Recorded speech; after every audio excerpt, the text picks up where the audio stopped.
हाँ जी, क्या हाल। तो सबसे पहला सवाल तो ये बताइए कि आपके पास ट्विटर का ब्लू टिक है या नहीं। इंटरेस्टिंग है ना। बल्कि सवाल मेरा ये भी है कि अगर आपके पास ट्विटर का ब्लू टिक है तो आपने कितना पैसा दिया और क्यों दिया और इससे क्या फायदा होगा। अब फायदे तो आप लोग बहुत सारे मुझे बता सकते हैं अगर आपने ब्लू टिक ले लिया है, लेकिन अपना लॉजिक बड़ा सिंपल है। जहां से ब्लू टिक हटा वहां पर नेशनल फ्लैग लग गया। आइडली उसको पहले लग जाना चाहिए था, लेकिन अब कंफर्म है। क्यों? नेशनल फ्लैग मेरे लिए ट्विटर के ब्लू टिक से कहीं गुना ज्यादा इंपॉर्टेंट और कहीं गुना ज्यादा वेटेज रखता है। तो अगर आप मेरे ट्विटर प्रोफाइल पर जाएं जिसका नाम है निशांत चैट, तो उस पर लगा हुआ है नेशनल फ्लैग।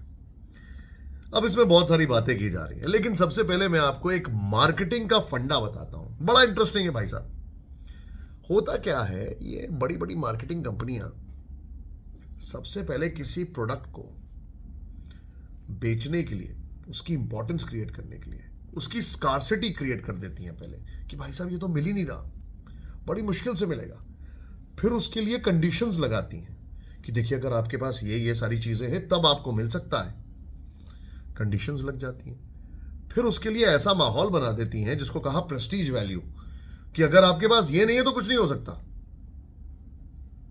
ट्विटर की ब्लू टिक में ऐसे ही हुआ कि नहीं हुआ?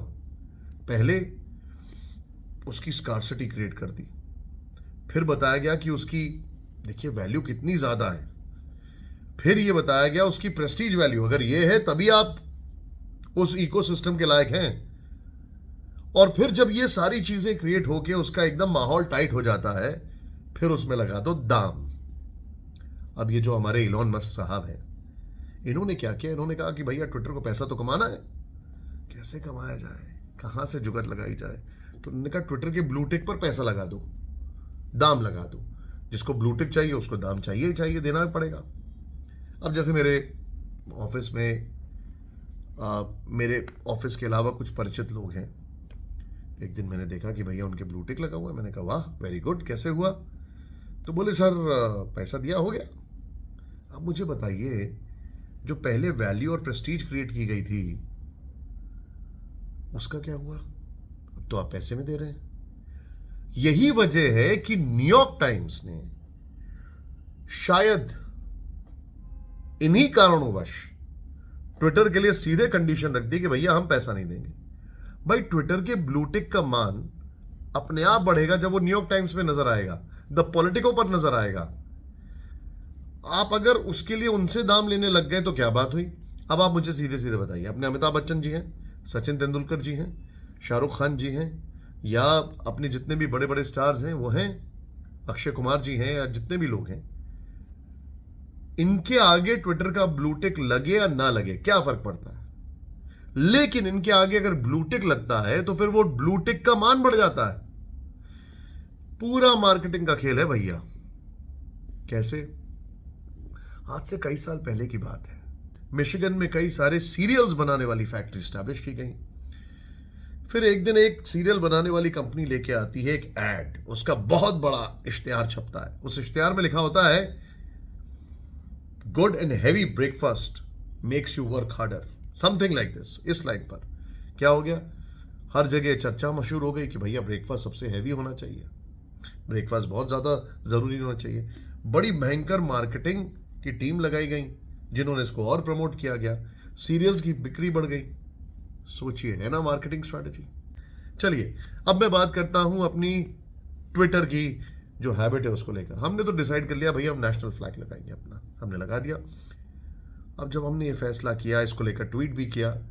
ये जो ट्वीट है अब आप यहां पर देख रहे होंगे, ये देखिए मैंने लगाया ना यहां पर नेशनल फ्लैग। तो हमारे कई सारे लोग हैं, मित्रगण हैं, उन्होंने मुझे बेनिफिट्स सिखाने शुरू कर दिए कि देखिए अगर इसमें ये लगेगा तो कितना फायदा होगा। जाहिर सी बात है कि उसमें फायदा होगा बिल्कुल, लेकिन उसको हम लोग क्या कहते हैं? उसको हम लोग कहते हैं कंफर्मेशन बायस। यानी जिन लोगों ने ट्विटर के लिए पैसा दिया है, ये भी एक बड़ा इंटरेस्टिंग टर्म है, कंफर्मेशन बायस। जिन्होंने ट्विटर के लिए ब्लू टिक के लिए पैसा दिया है, वो ब्लू टिक की इंपॉर्टेंस को प्रूव करने के लिए आपको बहुत सारी थ्योरी बताएंगे और खुद इस कंफर्मेशन बायस से ग्रसित रहेंगे कि देखिए हमने जो किया वो ठीक किया। एक और चीज़ होती है, वो होती है कि किस तरीके से एक सोशल फेथ बनाया जाता है। जैसे हमारे एक बड़े अच्छे मित्र हैं, वो आए, देखिए सर अगर आपने ब्लू टिक नहीं लिया ना तो पता है क्या, आपके नाम के आगे कोई और ब्लू टिक लगा लेगा। मैंने कहा यार ये फंडा थोड़ा समझ में नहीं आया, मेरा नाम के आगे नहीं, आपके नाम से कोई और बना लेगा, उसमें भी ब्लू टिक लगा लेगा। मैंने कहा वो तो मेरे लगाने के बाद भी लगा सकता है, मात्राओं का हेर फेर करने की देर है, और क्या होगा।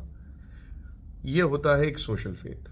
मतलब कई सारे लोग मिलकर ये बनाना शुरू कर देते हैं कि देखिए ये थ्योरी है और ये सही है। खैर बहरहाल, मुझे लगता है कि ब्लू टिक मिले या ना मिले, लेकिन ब्लू टिक जाने के बाद एक एहसास जो हुआ वो ये है कि अपना नेशनल फ्लैग लगाकर ये देखिए जो खुशी मिलती है वो अद्भुत है, और वो कोई ब्लू टिक आपको नहीं दे सकता।